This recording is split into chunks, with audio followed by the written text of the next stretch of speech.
मी आज तुम्हाला कोकणातली एक भन्नाट रेसिपी करून दाखवणार आहे। ही एक चमचमीत अशी मी भाजी बनवणार आहे। पालेभाजीच आहे।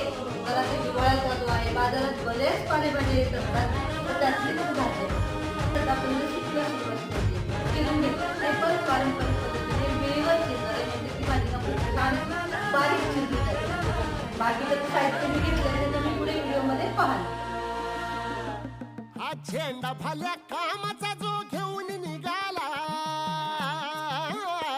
हा झेंडा भल्या कामाचा जो घेऊन निघाला, अरे काट कुट वाट मंदी बोचती त्याला, रगत निघल तरी बी हसल शाबास त्याची, रगत निघल तरी बी हसल शाबास त्याची।